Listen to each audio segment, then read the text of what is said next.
I'm going to pass this on over to our fantastic presenters. Not only do we have Chris Savage, our Chief Technology Officer here at Henson Group, but we have our featured presenter, Steve from Acronis here. I'm going to let him take over now. So ladies and gentlemen, welcome, Steve. I appreciate that. Thank you very much, Bobby. Actually, I've known Henson Group for many, many years. Very, very awesome group to be partnering with. So with that, let's go ahead and get started. I'll just say, Bobby, let's just go ahead. Let me introduce myself to you. My name is Steve Brining. I'm a cybersecurity evangelist here at Acronis. Been with the company for about 6.5 years. I've really been in the cybersecurity space for 30 years, mostly on the manufacturing side. One little tidbit that you see there is I'm also, as you saw in there, it said Chief Warrant Officer. I'm actually a Chief Warrant Officer 3 promotable. And I'm actually a commanding officer here in the Arizona Army National Guard.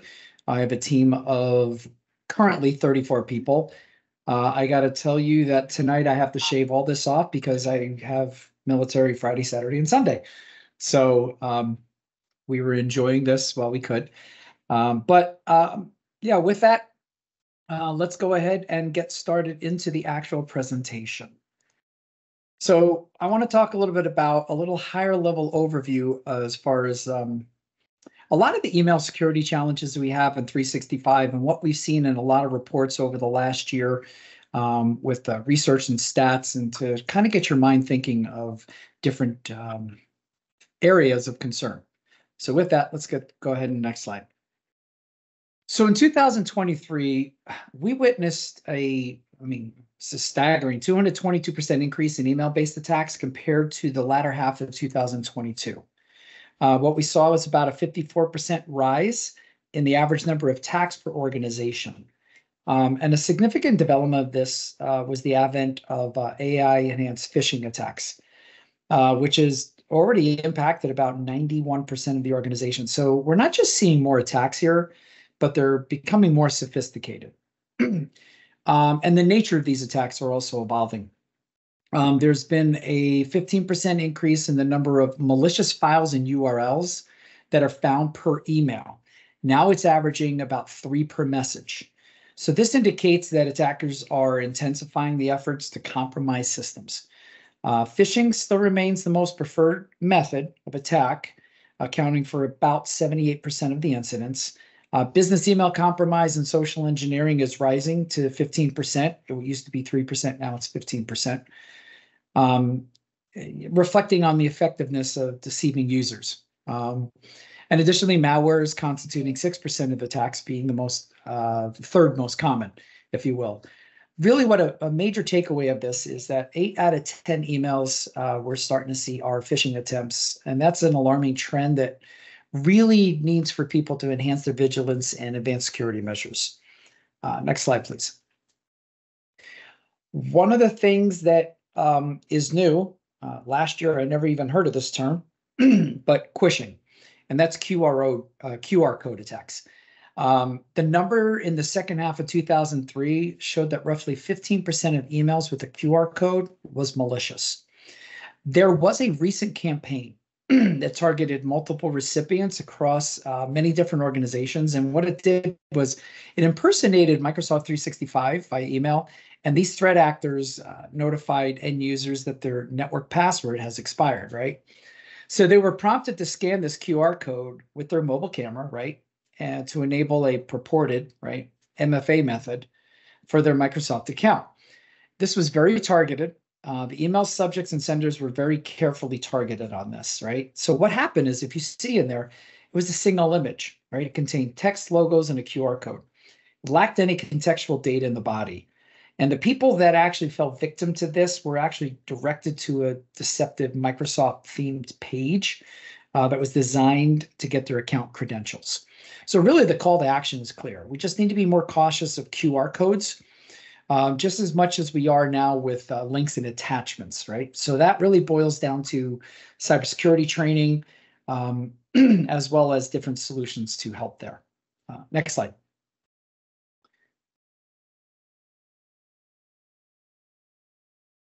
So we're kind of at a pivotal moment in cybersecurity where now we're having all this AI-based cyber attacks. They're on the rise, right? And it makes a significant threat in the landscape.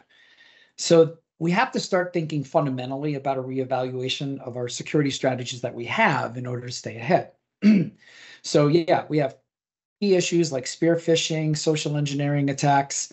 They're becoming more sophisticated, though, through AI, making it a little harder to detect. Deepfake technology is now being exploited for impersonation. That's a whole new frontier there. But we're also seeing a rise in automated exploit development. So it's allowing these attackers to quickly identify and leverage vulnerabilities that are out there. And now malware is becoming more adaptable and it changes its behavior more frequent. So now we have all these AI-powered botnets representing like this whole new wave of network threats, right? So I would say finally on this, attackers are embracing automation for wider reach, adopting what they call a spray and pray tactic. It's across the broader net in the malicious campaigns. And that's actually really focused on a lot on small to medium business out there. So we really got to be a little bit more dynamic, informed, and more proactive with it. Next slide. All right, next slide. So how would we protect against this, right? So everyone here knows that there's been a widespread adoption of Microsoft 365, right, across the board. That could be from mail, file storage, file sharing, collaboration, everything, right? And it really transformed the way that we do business. A couple of stats off the top of my head. 60% of 365 email outages in the last year. I'm sorry, 60% of organizations in a survey said that they experienced some outages. A lot of the data breaches involve the human element, really through phishing attacks, right? So what this is all saying is, and I thought it was really interesting on the lower left, the increase in targeted attacks. Even Microsoft is telling you that, right? So I thought that was really clear. Next slide. What you need to understand, though, and this is where Henson Group becomes of an extreme value to you, right? There's something called the shared responsibility model. So what is Microsoft really responsible for, right? Infrastructure uptime, service setups, data replication, maybe through data centers, geo-redundancy and stuff like that, which people often mistake for backup, access control and physical security. What are you responsible for, right? Endpoint management, account management, access management, your own compliances out there, data security and protection, right? So they're really trying to tell you that. I could tell you that.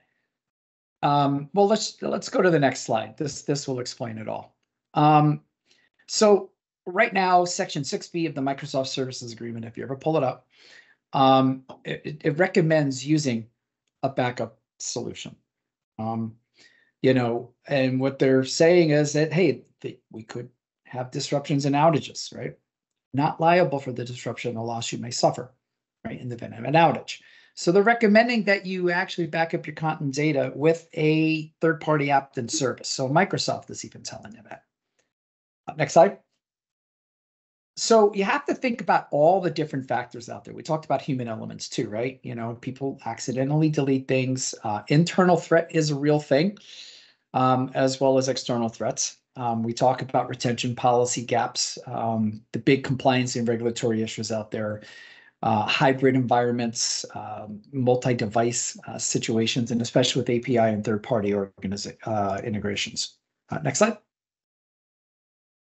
So does Microsoft back up your data in the cloud? Yeah, actually, yes, they do. However, Microsoft Backup is technically not your backup, right? Microsoft does provide clients. They don't provide you with any really like self-service access to the backups they keep. Some have pointed out like native features like retention policies and litigation holds, but these protections are intended more for compliance and legal scenarios, not to be used as backup, right? And many clients still don't feel comfortable keeping all their eggs in the Microsoft basket, so to speak. So let's kind of go through, next slide, I think was the types of attacks. So I wanted to real briefly kind of go through the different types of attacks that I'm seeing, right? So we talked about phishing, the variants of that. We just talked about, quishing, there's smishing, there's whaling. I mean, there's a whole bunch. And again, when credentials get stolen, that usually is a big thing, right? Hopefully you're not using the same passwords across the board for one email address out there, right? Credential stuffing. And of course, we have malware and ransomware as well. What we're saying now is instead of man-in-the-middle attacks, we're NIST actually changed the terminology on that. It's adversary in the middle attacks or machine in the middle attacks, on-path attacks. I mean, there's different terms. Really what it's doing is intercepting things. And believe it or not, a lot of the MFA spoofing that you see is due to this type of activity. So we're going to talk about MFA here in a bit. Distributed denial of service attacks, flooding the network, usually is the third phase in a quadruple extortion attack from ransomware. Well, they'll say, yes, thank you, you paid us for the stuff. Yes, you paid us not to release it publicly. Oh, by the way, you got to pay us again to make sure that we don't flood your network. So that's another type of attack that's actually taken this down.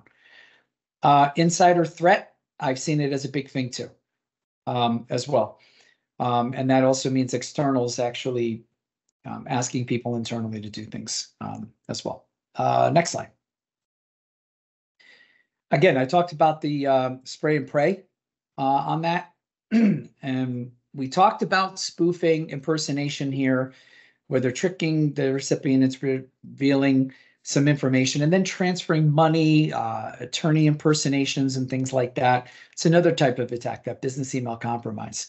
If you're not familiar with the zero-day exploit is, basically it means there's a vulnerability, but there's no patch out there yet. Happened with Progress Software's Move It software, Delta Dental. Patch came out on June 1st, but the adversary was actually messing around with them because it was known as an exploit, but no patch yet from May 27th through the 30th, and that's how they got hit. Now, keep in mind that Microsoft has taken steps to improve their default security posture of tenants. For example, legacy authentication, otherwise known as their basic auth, which was susceptible to password spray and pray type of attacks. That's being deprecated. So they are taking some steps to help with that. Next slide. This is a big one. People just misconfigure permissions all over the place. I've seen that. It's just a human error thing. The eavesdropping is kind of another way of the adversary in the middle attacks that you see there. Big one I'm seeing though this year is supply chain attacks, right? Third parties, APIs, getting in. If you're relying on real-time inventory somewhere and you're relying on that person, it typically is like an API call on that. One of the things that you may not have heard was something called SolarGate. It was a major incident that happened, even infected governments with SolarWinds, right? The attack was carried out by a sophisticated threat actor. Actually, their name was Nobelium.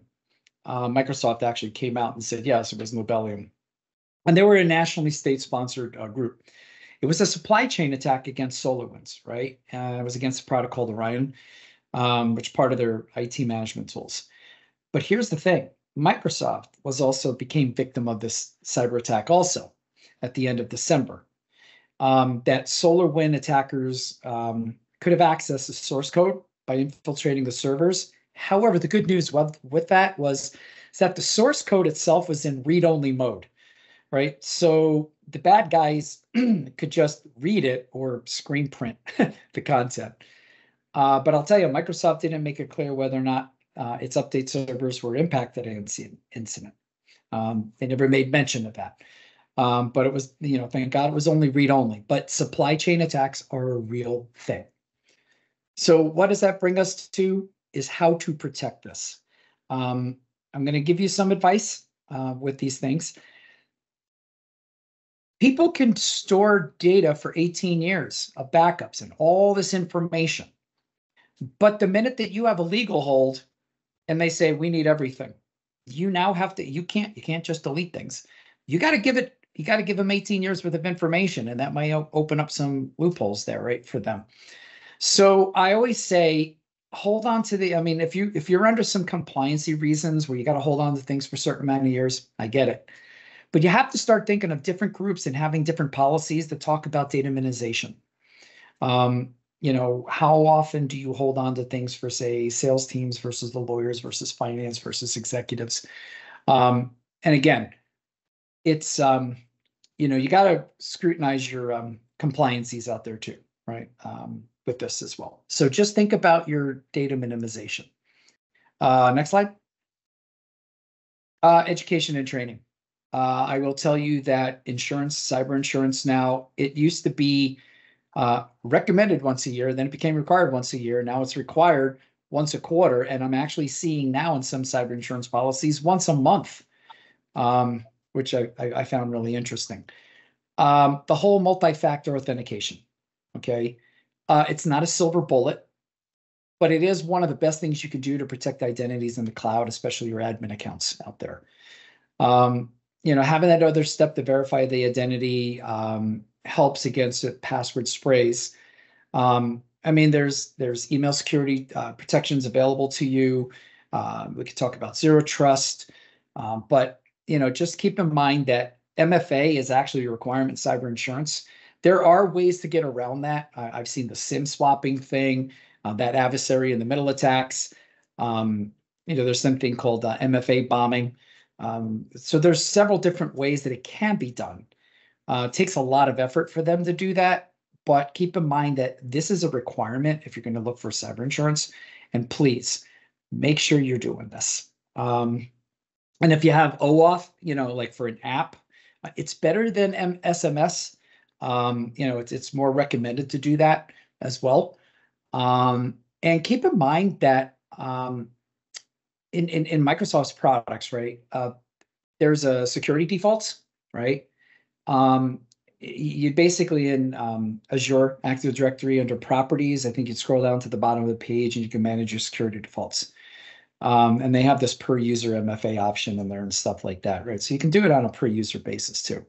But that's also something you need to look into. Next slide. Of course, endpoint protection, back up your data, right? Cybersecurity and data protection really goes hand in hand there. And then, of course, security features, which we'll actually get into with the Henson Group's platform there. As far as backups, you may have to have disaster recovery, endpoint protection, email security, and so forth. Next. Can't stress this one enough about patching and updating. I got more stories that you would make your head spin. Just keep that stuff up to date. APIs, that seems to be an area that I've seen people attack pretty hard on that.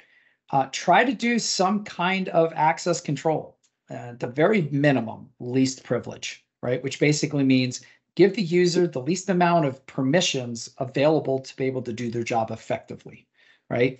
Yes, we could talk about zero trust, which is, yeah, I'm in the system, but I still don't trust you.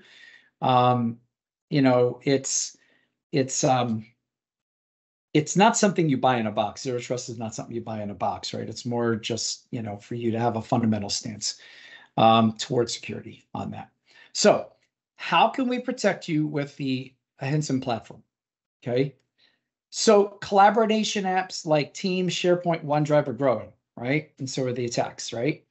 Attackers sending those phishing links. What I'm actually seeing just recently is attackers are sending phishing links in Teams chats and uploading malware to SharePoint.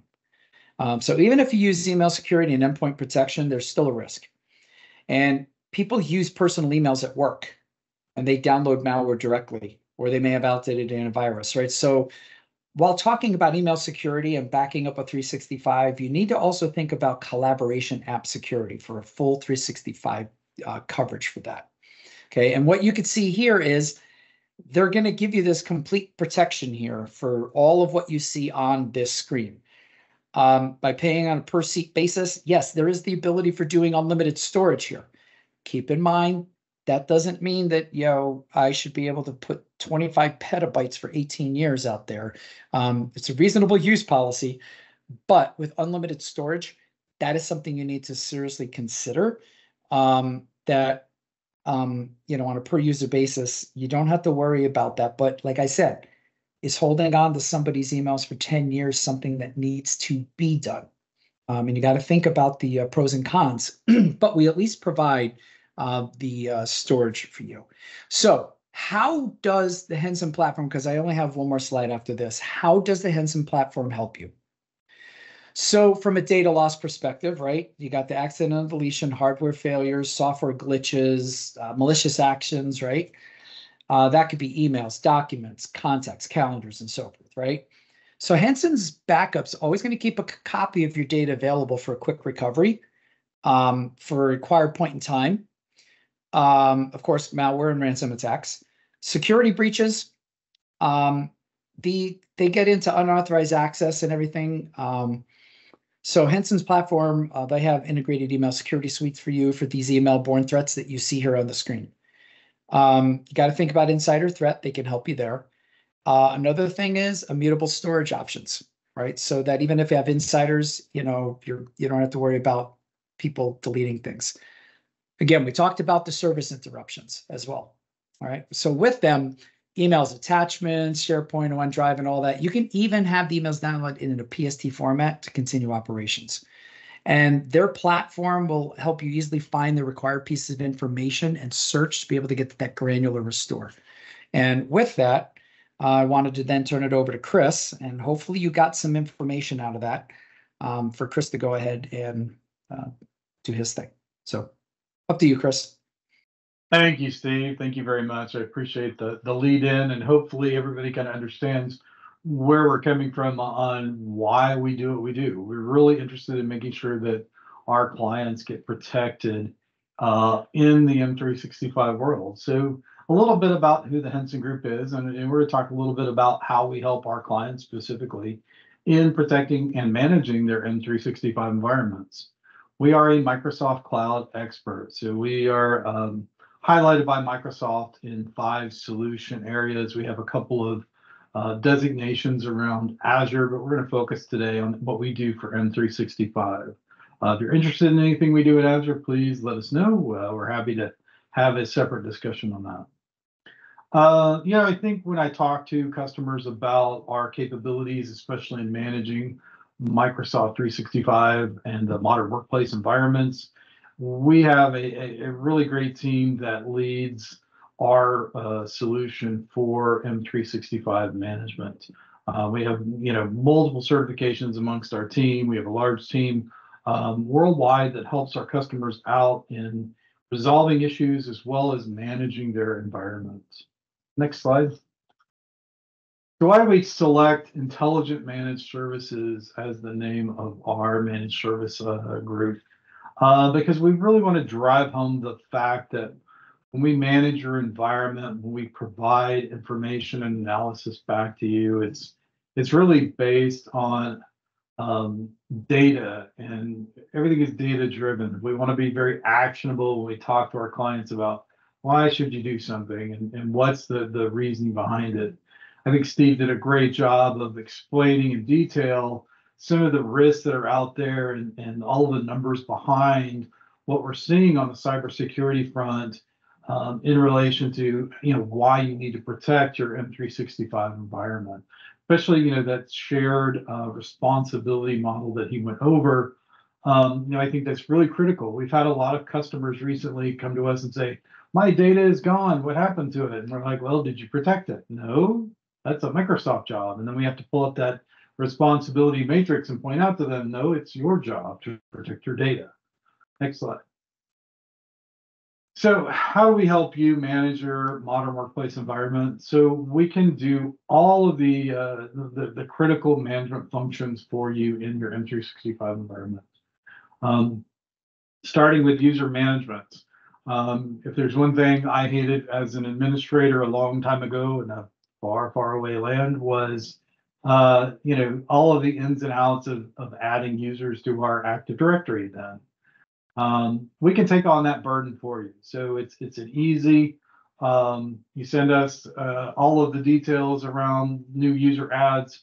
When we onboard a customer, we'll get all of the nitty-gritty details about how we go about provisioning new users in an environment, and we'll follow that pattern as we go through and manage your environment for you.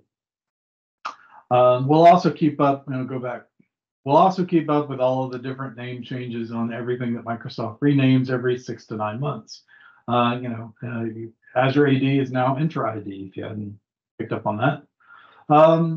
We'll also manage all of Exchange for you. Exchange Online can be a bear in and of itself. It requires a lot of knowledge and deep knowledge, especially if you're getting into custom connectors. You want to create a repeatable email signature. We can help integrate that. We've got a solution around that. Spam protection, obviously, phishing, we'll set up all of the best practices around what Microsoft recommends, as well as what we have done for other clients that really reduce the attack vector and help ensure that as email comes into your environment, it's safe, it's what you want to see. And we're not going to, we're not 100% perfect, but we're going to certainly reduce that risk for you. We're going to manage Teams for you. Teams is also kind of its own entity and requires a different skill set than user management or Exchange Online even. But I will say Teams and SharePoint Online, because they're so intertwined, have some overlapping skill sets that we take advantage of. But we can manage all of the teams in your environment. You want to deploy a new model of how your teams is set up, we can help you with that as well. We can reconfigure teams, help put in teams policies in place so that as your team's usage grows or continues to grow, we can help kind of uncover what are the best practices you should be using for that. Additionally, we can help monitor both Teams and SharePoint for permission violations. We can set up things in Entra ID for you. We can also look at that estate from a compliance and policy perspective and give you some real deep understanding about what's being shared, who's sharing what, and ensuring that SharePoint site collection is as secure as it needs to be. And that's important for a lot of reasons, right? We don't want people looking at documents they're not supposed to have, but if you decide to implement Microsoft Copilot 365, that is super important to lock everything down, because Copilot's going to go, oh, you want to write a new email about your product and all of the details, and it's going to go find a document that's not ready for prime time, so to speak, and integrate that in, and those users will be like, hey, where did this come from? So it's going to uncover data that you probably don't want shared as much as possible. So we'll help manage all of those permissions for both Teams and SharePoint Online. We'll also work with you to set up the security and data loss prevention. So we'll create DLP rules for you if we need to do some sort of advanced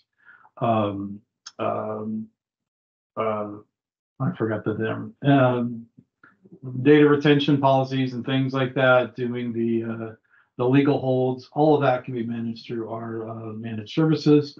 We'll help set up and manage Defender for endpoint. And then I think probably most important is setting up the right types of conditional access policies to ensure that the people that are getting into your environment are the ones you want in. We'll help manage Intune for you as well. So we'll manage those devices, device policies, we'll set up autopilot, help manage all the certificates required to keep Intune running for your endpoints. And as we've discussed, we'll leverage the Acronis suite to do file protection for you. So we'll back up and restore the SharePoint Online, OneDrive, and Teams for you, along with those Exchange Online mailboxes. So as you look at protecting your estate, as we've talked about, we'll take on all of that burden for you and make sure that everything gets protected as we can be. Our M365 Managed File Protection is also available as a standalone service. So let's say you're comfortable with everything that you've done so far in managing your M365 environment. Well, we can manage the file protection for you. And we've got a separate service that's just the file protection. So if that's of interest to you, please get in touch and let us know, because what we're really wanting to do for our clients is make sure that we don't have those conversations about responsibility, shared responsibility, and why Microsoft doesn't really care about your data. They care about ensuring that the applications are available. And that's really what their promise is to you, not, hey, your data is going to be there 100% 24/7. That's where we can come in to help ensure that that is met. Next slide. So how do we do our modern work support? Next slide. So everyone that does managed services with the Henson Group has this commitment from us to them regarding our SLAs and SLOs. Our service level of agreements for any kind of severity A with a critical business impact is a maximum of 1 hour response time, and we're resolving 95% of those tickets within 48 hours at a minimum. Severity B, which is a moderate business impact, so there's a SharePoint site's not working right. That's more of a severity B. That's a 4-hour maximum response time, and we'll resolve 95% of those tickets within a day and a half, 2 days. Severity C's, those are non-production issues. Hey, listen, some user can't do something correctly in M365. Give us a call. We'll help walk through that. That is a lower severity, so we've got 8 business hours on our SLA to respond to that. And then any kind of new support, configuration changes or new item provisioning, new user provisioning, all those are considered a severity D, and we've got appropriate SLAs around that. I will tell you this, all of our responses as of just a few days ago when I got the latest report we're really responding to all ticket types within 15 to 20 minutes and working on those as quick as we can. Next slide. So I want to highlight and illustrate how we help our customers in the M365. We had a customer recently initiate a support request to resolve an issue with Exchange Online, marking a significant number of emails as spam. Well, it turns out, our team engaged, started looking at the environment. We noticed that there was a third-party connector involved with this configuration.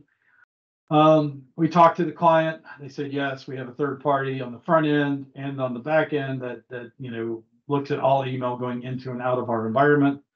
Well, it turns out that was causing the issue. So we worked with the third-party support team, the customer, and Microsoft support to reconfigure that third-party app so that everything flowed the way it needed to. And the customer was very happy with what we did. They were felt like this was an extreme down emergency. We were able to jump on it right away.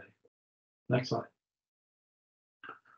Deployments at the speed of cloud. We like to ensure that as you request things, you're doing so because you wanted something yesterday, as most of our clients do. We actually had a customer convert their E3 licenses to M5 licenses because they really wanted to start taking advantage of all of the additional security features in the M5. So our pre-sales technical team, we identified who the users were. We got the list from the client. We sent that over to our support team who developed a script that took all of the user information, added the new license, took away the old license, and all of it was automated. So the customer didn't have to worry about trying to manage that on their own. And we were able to get that accomplished in about an hour and a half, I think is what it took for the whole script to run. Next slide. Providing actionable advisory services, again, going back to why we're called the Intelligent Managed Service Group. We want to drive home the fact that there are actionable things that we can look at through analysis, through reporting. For this customer specifically, we saw that there were intra IDs constantly hit with login attempts from multiple countries. And so they had some key account holders that didn't have MFA turned on. So we had a couple of people that were in a global admin role that didn't have MFA turned on, which is a huge, huge risk.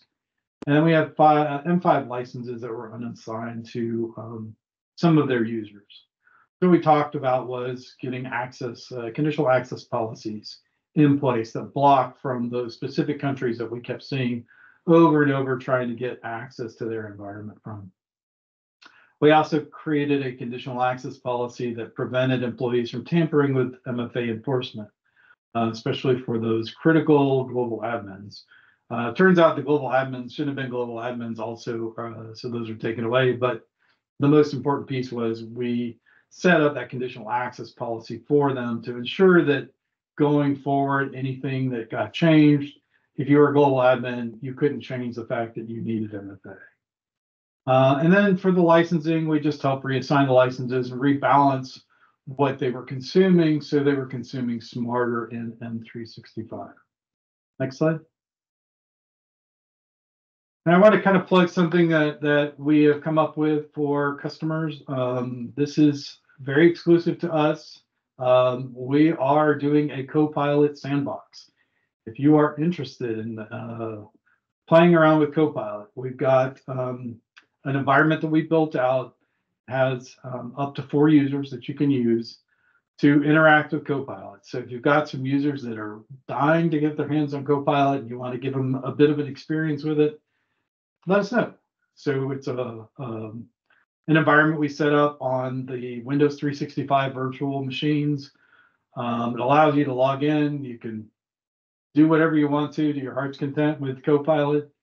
We do ask you not bring any sort of confidential data or documents because the way the semantic engine and index works is once it's indexed, it's hard for it to unindex because Microsoft's not running that index on a constant basis. So what I've found personally is things that are indexed take anywhere from 2 days to 2 weeks to get out of the index. So anything that you do in our sandbox environment, just know it's going to stick around a while. So we don't want any sort of confidential data going into that. Now, it's not going to go outside of our little tenant that we have set up for this. So you do have that security and knowledge that everything stays in that environment. But other customers are going to use it after you're done, and we just don't want anybody exchanging data that doesn't need to be exchanged. So if you are interested in doing something like this with your users in Copilot, please let us know. We're happy to get them scheduled to use our sandbox environment. All right, I think that's it. We do have an exclusive offer, so anyone that's interested in working with us, we'll do a 30-day trial of the Acronis backup file protection solution that we've got. It's a no obligation, no cost to you for 30 days. If this is of interest to you, please let us know. We're happy to get that signed up. We'll get it set up for you. We'll kind of run through a full engagement with you for a 30 days so you can kind of see how this works, what we do for you as far as that service goes. So please let us know. So you have some questions too in the chat, Chris. Yeah, so the first question was, does this solution prevent ransomware from destroying the files in OneDrive and SharePoint? Well, it doesn't prevent them from being destroyed, but it does give us a way to quickly recover from those types of attacks. And I think that's the most important part of this. I don't think you can 100%, we want to, as Steve mentioned on the front end, block those messages, block all of that to what you can. If something gets through, guess what? We're going to have a solution to get you back running where you were before any of that happened. Yeah, Chris, if I may add to that. Yeah.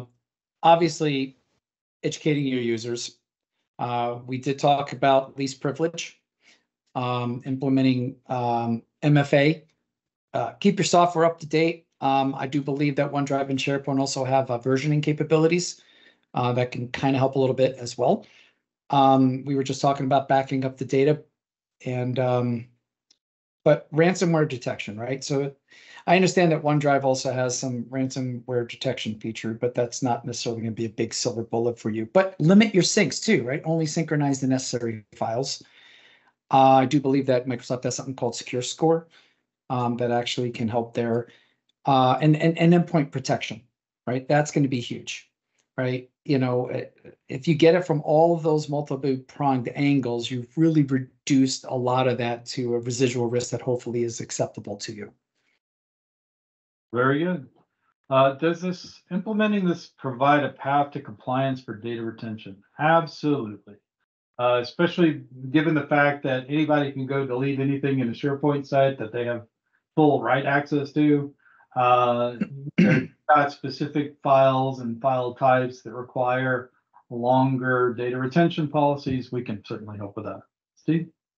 Yeah, I was going to say, like, even like in HIPAA, right, they retain for a minimum period. It can vary by state, but often it's 6 years for that, right? You want to make sure that your data encryption also, right, is another thing to help you with that, right? So you got to make sure at rest it is, which it is, right, and also in transit, which it is, from that perspective. Very good. And then a final question: can you manage the Acronis solution yourself? Well, you can. We are a full reseller and partner with Acronis. So if you like the service, but you want to manage it yourself, by all means, we can be your reseller of record for that and sell that to you. So the next question: I don't like having backup solutions for on-prem Azure and M365. I think we can do all of that for you. See? Yeah, please just consolidate your vendors, please. There's a lot of problems having different backup solutions for 3 different solutions. I will tell you that from personal experience. Don't. Yeah, so our Acronis solution for sure can do all of those. So feel free to reach out if you'd like to get a demo of the solution for doing all 3 of those. Let us know, and we can work on something for you. Anybody want to come off of mute and ask a question? Going once. I think we also had. Over to you. Thank you. I'm going to read one here that I actually just had pinged to me in an email. What is the maximum retention policy we have? So it says, what is the maximum retention policy you have with this solution? Our legal team likes to hold on the files for 10 years. Is this possible? And what is the shortest retention policy? I believe 10 years is something you can do. I don't recommend you do 10 years because that creates a big risk. That creates a big legal risk for you. But certainly, if that's something you're interested in, we can set up and configure the solution so it does, have a retention policy for up to 10 years. We can leverage an Azure storage account to do that for you. So by all means, we can do that. And then the shortest retention period, a day, right? So it's very configurable as far as what we need to do to hold on to that data for you. All right. There's no more questions in the chat here, but I do want to make sure, in respect for everybody's time, I put Chris's email, Steve's email, as well as Henson Group. hello@hensongroup.com is how you reach us, myself, and anybody else here.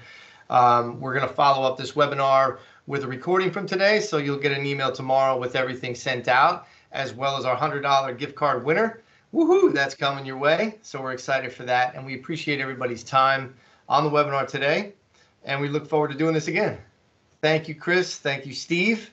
And I look forward to seeing everybody again.